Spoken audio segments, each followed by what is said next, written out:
കർത്താവിന്റെ നാമത്തിന് സ്തുതി. ദിവസവും ഈ ചാനൽ കേൾക്കുന്നതിലൂടെ നിങ്ങൾക്ക് ഒരു വർഷത്തിനുള്ളിൽ ബൈബിൾ വായിക്കാൻ കഴിയും. ദയവായി ഷെയർ, സബ്സ്ക്രൈബ് ഒപ്പം സപ്പോർട്ട് ചെയ്യുക.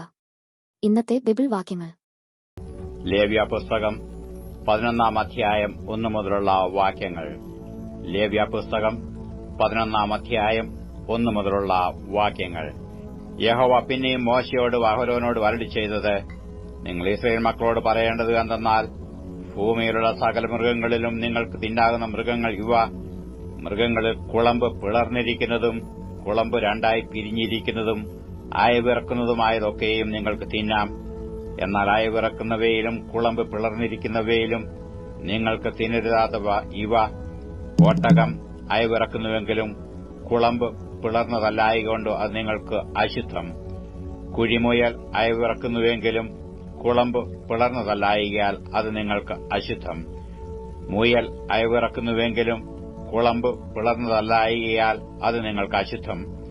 പന്നി കുളമ്പ് പിളർന്നതായി കുളമ്പ് രണ്ടായി പിരിഞ്ഞിരിക്കുന്നത് തന്നെ, എങ്കിലും അയവിറക്കുന്നതല്ലായികയാൽ അത് നിങ്ങൾക്ക് അശുദ്ധം.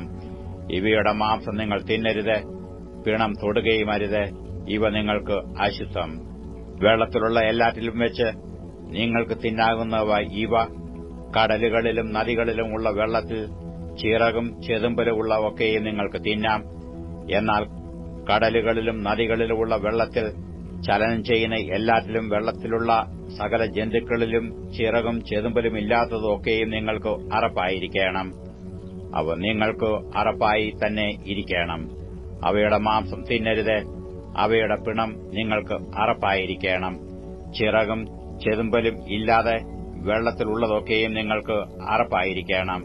പക്ഷികളിൽ നിങ്ങൾക്ക് അറപ്പായിരിക്കേണ്ടുന്നവ ഇവ: അവയെ തിന്നരുത്, അവ അറപ്പാകുന്നു: കഴുകൻ, ചെമ്പരുന്ത്, കടൽറാഞ്ചൻ, ഗൃദ്ധം, അതത് വിധം പരുന്ത്, അതത് വിധം കാക്ക, ഒട്ടകപ്പക്ഷി, പുള്ളു, കടൽക്കാക്ക, അതത് വിധം പ്രാപ്പിടിയൻ, നത്ത്, നീർക്കാക്ക, കൂമൻ, മൂങ്ങ, വേഴാമ്പൽ, കുടുമച്ചാത്തൻ, പെരിഞ്ഞാറ, അതത് വിധം കൊക്ക്, കുളക്കോഴി, നരിച്ചീർ എന്നിവയും ചിറകുള്ള ഇഴജാതിയിൽ 4 കാൽ കൊണ്ട് നടക്കുന്നതൊക്കെയും നിങ്ങൾക്ക് അറപ്പായിരിക്കണം.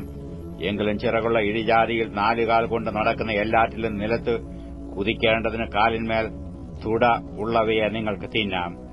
ഇവയിൽ അതത് വിധം വെട്ടുക്കിളി, അതത് വിധം വിട്ടിൽ, അതത് വിധം ചീവീട്, അതത് വിധം തുള്ളൻ എന്നിവയെ നിങ്ങൾക്ക് തിന്നാം. ചിറകും 4 കാലുമുള്ള ശേഷം ഇഴജാതിയൊക്കെയും നിങ്ങൾക്ക് അറപ്പായിരിക്കണം. അവയാൽ നിങ്ങൾ അശുദ്ധരാകും. അവയുടെ പിണം തൊടുന്നവനെല്ലാം സന്ധ്യ വരെ അശുദ്ധനായിരിക്കണം. അവയുടെ പിണം വഹിക്കുന്നവനെല്ലാം വസ്ത്രം അലക്കി സന്ധ്യ വരെ അശുദ്ധനായിരിക്കണം. കുളമ്പ് പിളർന്നതെങ്കിലും കുളമ്പ് രണ്ടായി പിരിയാതെയും അയവിറക്കാതെയും ഇരിക്കുന്ന സകല മൃഗവും നിങ്ങൾക്ക് അശുദ്ധം. അവയെ തൊടുന്നവനെല്ലാം അശുദ്ധനായിരിക്കണം. 4 കാൽ കൊണ്ട് നടക്കുന്ന സകല മൃഗങ്ങളിലും ഉള്ളങ്കാൽ പതിച്ച് നടക്കുന്നവ ഒക്കെയും നിങ്ങൾക്ക് അശുദ്ധം. അവയുടെ പിണം തൊടുന്നവനെല്ലാം സന്ധ്യ വരെ അശുദ്ധനായിരിക്കണം. അവയുടെ പിണം വഹിക്കുന്നവൻ വസ്ത്രവലയ്ക്ക് സന്ധ്യ വരെ അശുദ്ധനായിരിക്കണം. അവ നിങ്ങൾക്ക് അശുദ്ധം.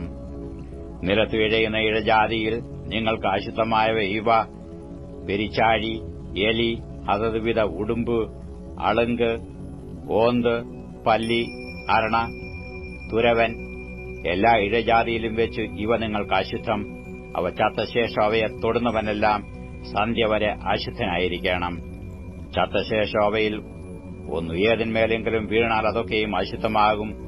അത് മരപാത്രമോ വസ്ത്രമോ തോലോ ചാക്കുശീലയോ വേലയ്ക്ക് ഉപയോഗിക്കുന്ന പാത്രമോ എന്തായാലും വെള്ളത്തിലിടണം.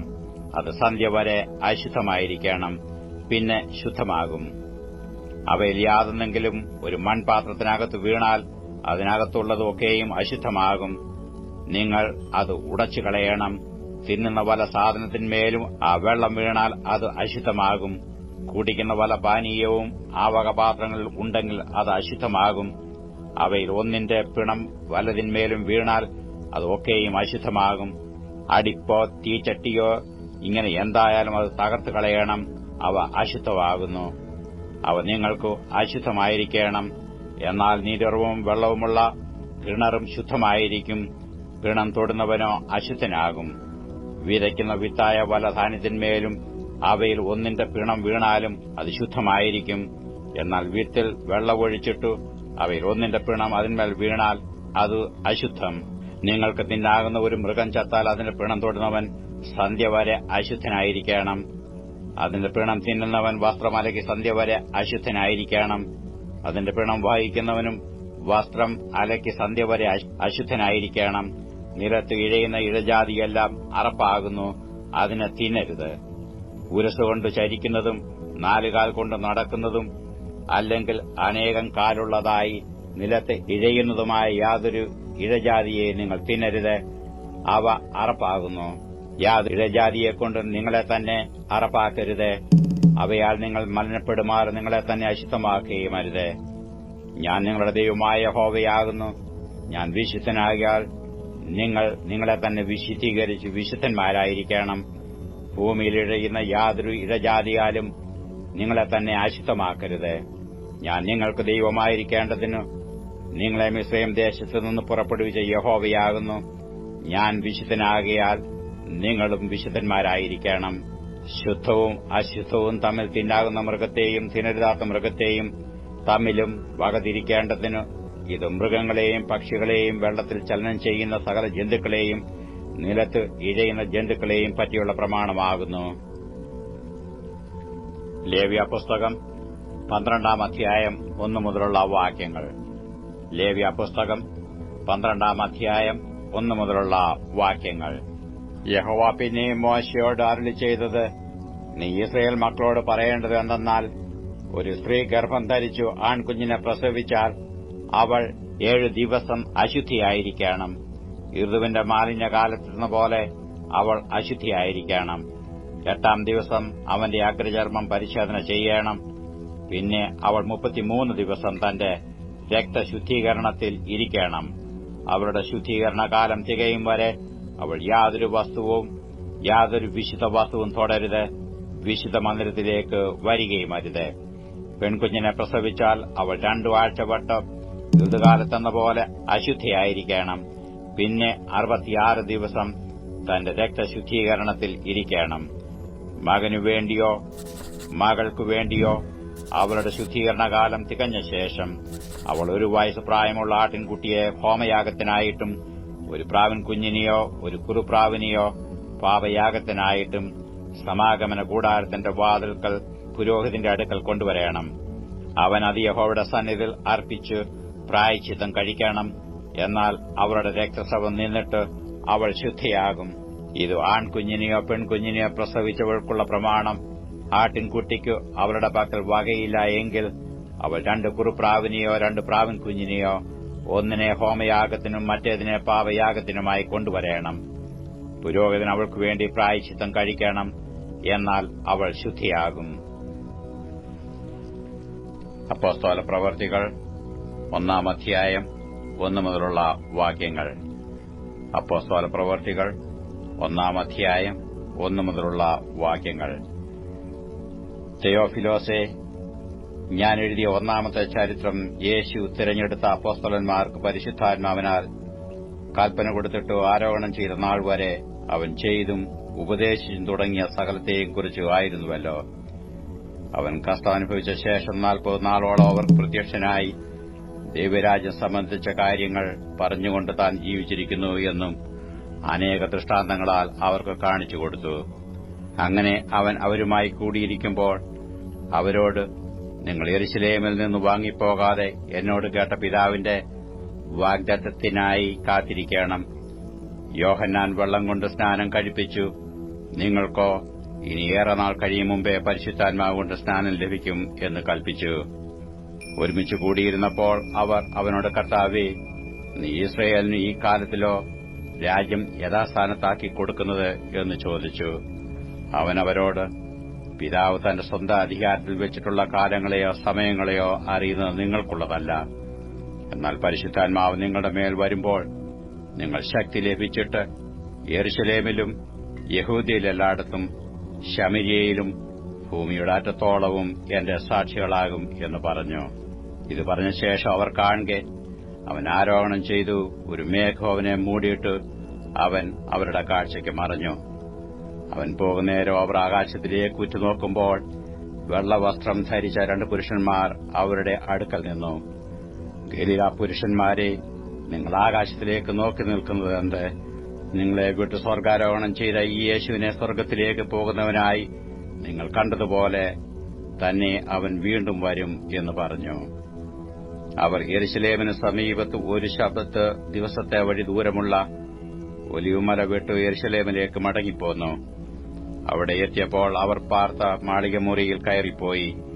പത്രോസ്, യോഹന്നാൻ, യാക്കോബ്, അന്ത്രയാസ്, ഫിലിപ്പോസ്, തോമസ്, ബർത്തലോമായി, മത്തായി, അൽഫായുടെ മകനായ യാക്കോബ്, എരിവുകാരനായ ശിമോൻ, യാക്കോബിന്റെ മകനായ യൂദ, ഇവരെല്ലാവരും സ്ത്രീകളോടും യേശുവിന്റെ അമ്മയായ മറിയയോടും അവന്റെ സഹോദരന്മാരോടും കൂടെ ഒരുമനപ്പെട്ട് പ്രാർത്ഥന കഴിച്ചു പോന്നു.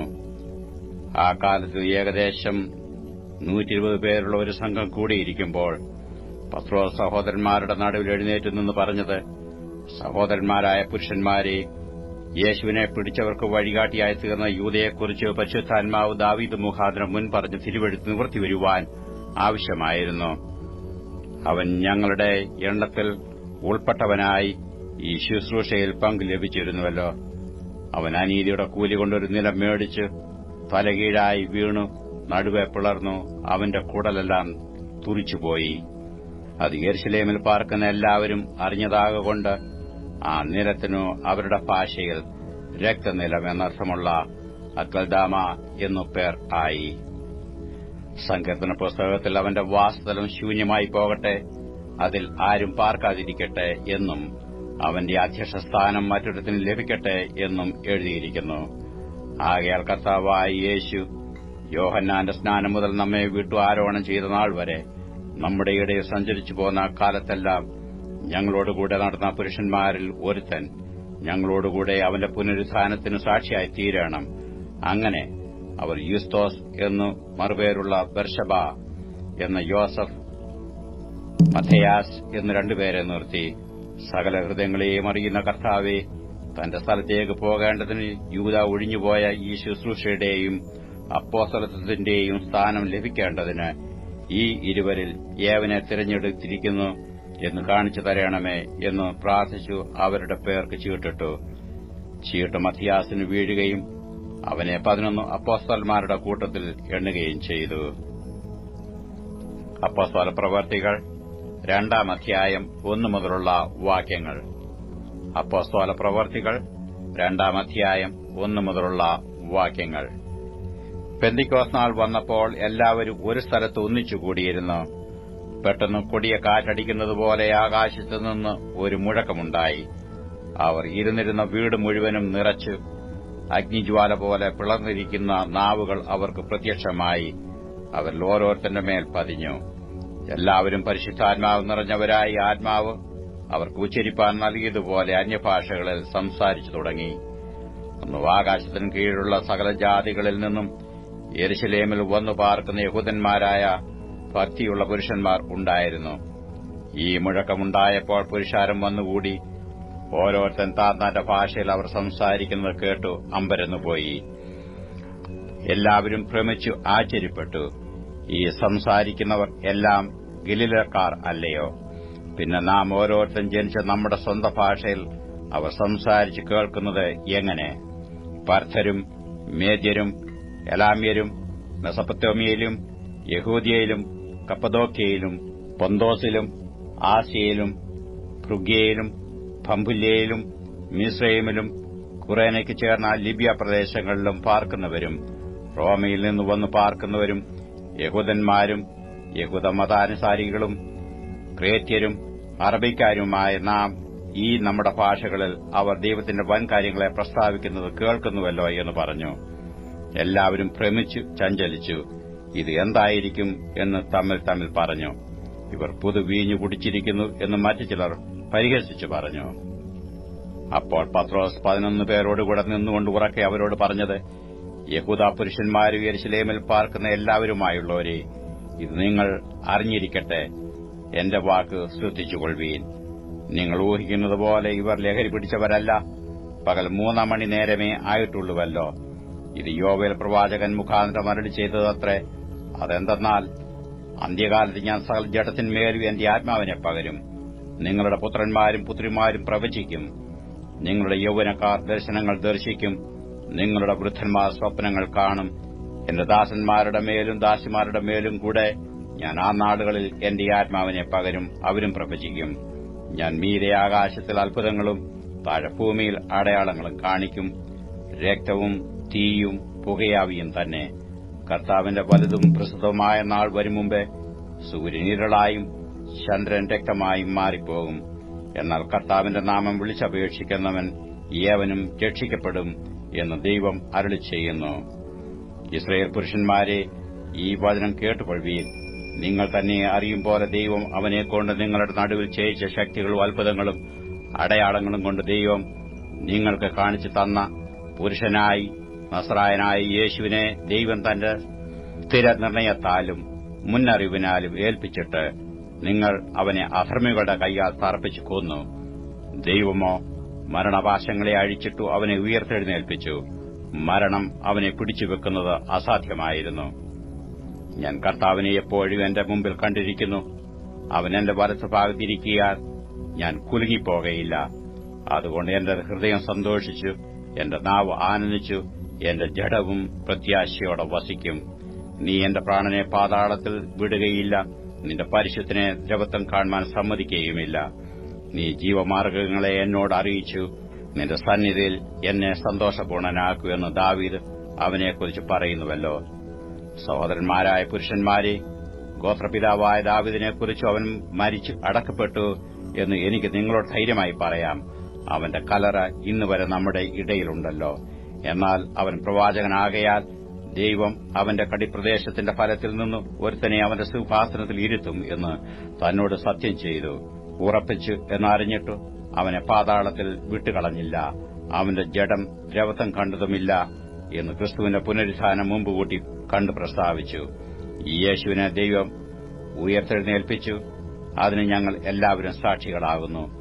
അവൻ ദൈവത്തിന്റെ വലത്തുഭാഗത്ത് ആരോഹണം ചെയ്തു. പരിശുദ്ധാത്മാവ് എന്ന വാഗ്ദത്തം പിതാവിനോട് വാങ്ങി നിങ്ങൾ ഈ കാണുകയും കേൾക്കുകയും ചെയ്യുന്നത് പകർന്നു തന്നു. ദാവീദ് സ്വർഗാരോഹണം ചെയ്തില്ലല്ലോ. എന്നാൽ അവൻ, ഞാൻ നിന്റെ ശത്രുക്കളെ നിന്റെ പാദപീഠമാക്കുവോളം നീ എന്റെ വലത്തുഭാഗത്തിരിക്ക എന്ന് കർത്താവ് എന്റെ കർത്താവിനോട് അരുളി ചെയ്തു എന്ന് പറയുന്നു.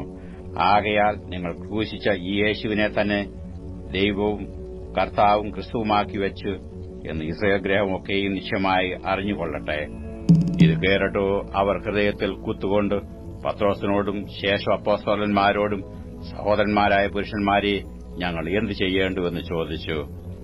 പത്രോസ് അവരോട്, നിങ്ങൾ മാനസാന്തരപ്പെട്ട് നിങ്ങളുടെ പാപങ്ങളുടെ മോചനത്തിനായി ഓരോരുത്തരും യേശുക്രിസ്തുവിന്റെ നാമത്തിൽ സ്നാനമേൽപ്പീൻ. എന്നാൽ പരിശുദ്ധാത്മാവ് എന്ന ദാനം ലഭിക്കും.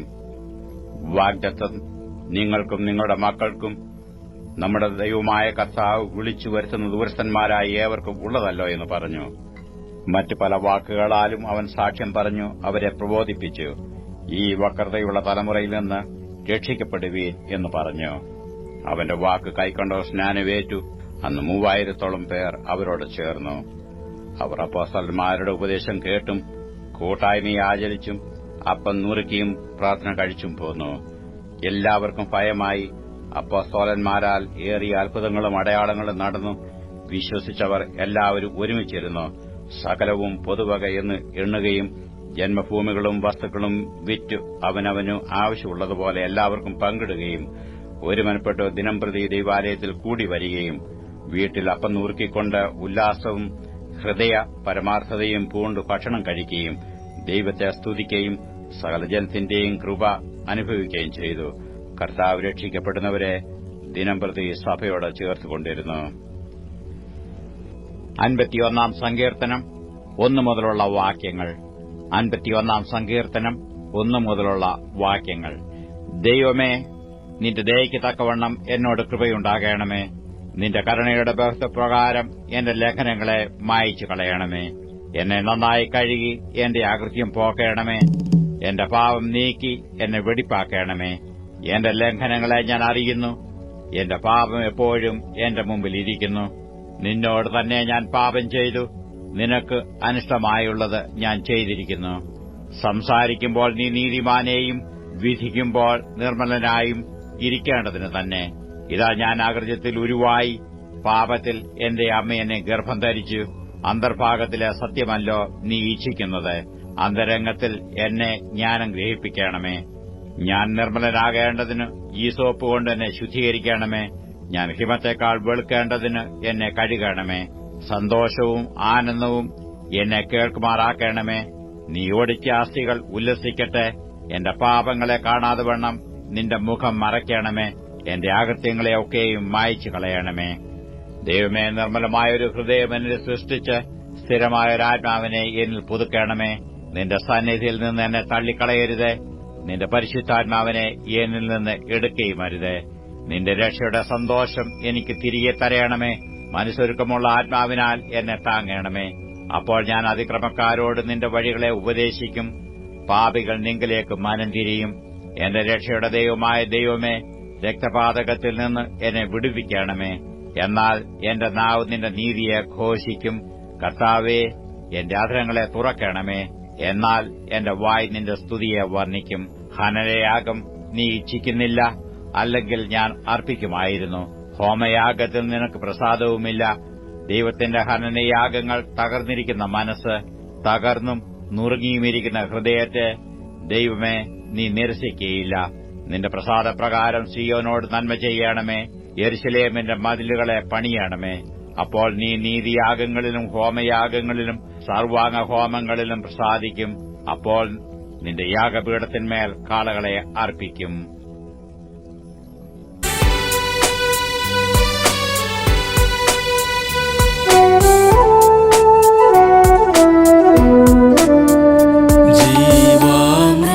ജീവാമൃതമാമൊഴികൾ മമനാഥനിൻ വാഗ്ദത്തമാ, അതു നിനച്ചിഹെ വസിച്ചിടുന്നേ എൻ ജീവിത നാളുകളെല്ലാം. അതു നിനച്ചിഹെ വസിച്ചിടുന്നേ എൻ ജീവിത നാളുകളെല്ലാം.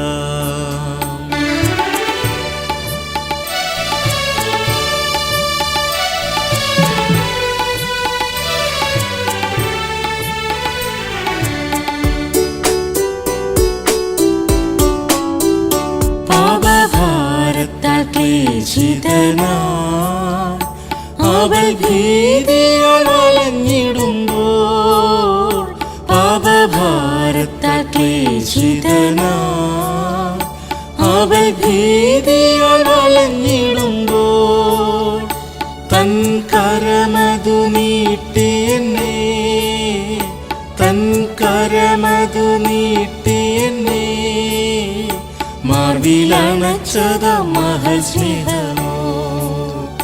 തൻ കരമതു നീട്ടി എന്നെ മാർവിലണച്ചത മഹസ്നേഹമോ.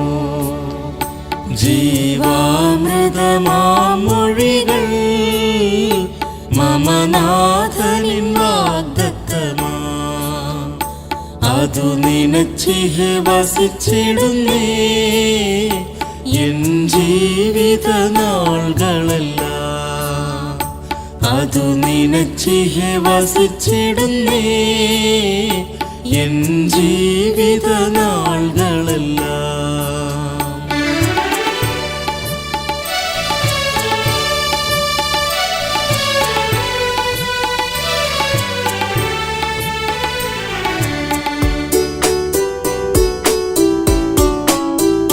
രോഗബാധയാൽ വലഞ്ഞിടുമ്പോൾ അവൻ നിഴലിൽ ഞാൻ മറഞ്ഞിടുമേ. രോഗബാധയാൽ വലഞ്ഞിടുമ്പോൾ അവൻ നിഴലിൽ ഞാൻ മറഞ്ഞിടുമേ. സൗഖ്യമേകിടും തിരുക്കരത്താൽ, സൗഖ്യമേകിടും തിരുക്കരത്താൽ എന്നെ നടത്തിടും ജയത്തോടെന്നും. സൗഖ്യമേകിടും തിരുക്കരത്താൽ എന്നെ നടത്തിടും ജയത്തോടെന്നും. ജീവാമൃതമാമൊഴികൾ നാഥനിൻ വാഗ്ദത്തമാ അതു നിനച്ചിഹെ വസിച്ചിടുന്നേ എൻ ജീവിത നാളുകളെല്ലാം അതു നിനച്ചിഹെ വസിച്ചിടുന്നേ എൻ ജീവിത നാളുകളെല്ലാം.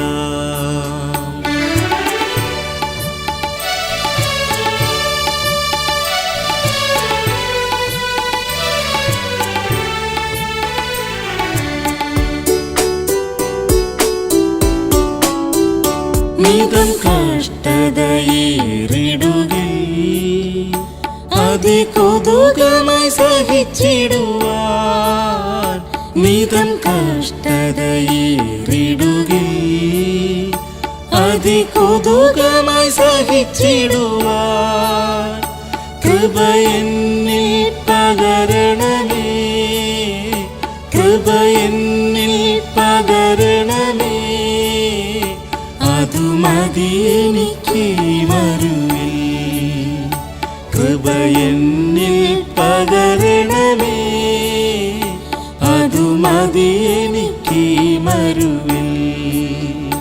ജീവാമൃതമാം മൊഴികൾ മമനാഥനിൻ വാഗ്ദത്തമാ അതു നിനച്ചിഹെ വസിച്ചിടുന്നേ എൻ ജീവിത നാളുകളെല്ലാം അതു നിനച്ചിഹെ വസിച്ചിടുന്നേ എൻ ജീവിത നാളുകളെല്ലാം.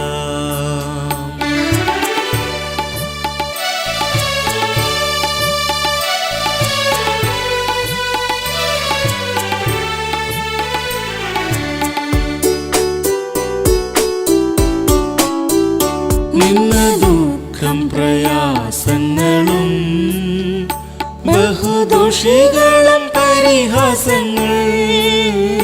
നിന്ന ദുഃഖം പ്രയാസങ്ങളും ബഹുദോഷികളും പരിഹാസങ്ങൾ എല്ലാം സഹിച്ചു ഞാൻ ഓടിടുന്നേ, എല്ലാം സഹിച്ചു ഞാൻ ഓടിടുന്നേ നിത്യനാടതിലെത്തിടുവാൻ. എല്ലാം സഹിച്ചു ഞാൻ ഓടിടുന്നേ നിത്യനാടതിലെത്തിടുവാൻ. ജീവാമൃതമാം മൊഴികൾ മമനാഥനിൻ വാഗ്ദത്തമാ അതു നിനച്ചിഹെ വസിച്ചിടുന്നേ എൻ ജീവിത നാളുകളെല്ലാം അതു നിനച്ചിഹെ വസിച്ചിടുന്നേ എൻ ജീവിത നാളുകളെല്ലാം.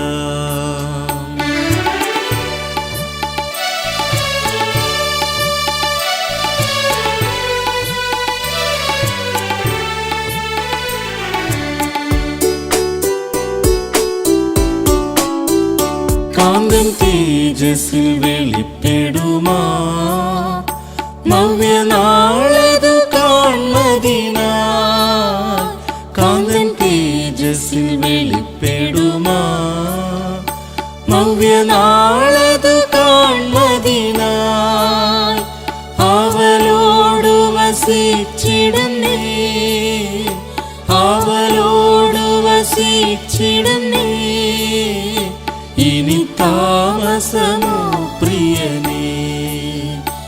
അവലോടു വസിച്ചിടുന്നേ ഇനി താമസമോ പ്രിയനേ.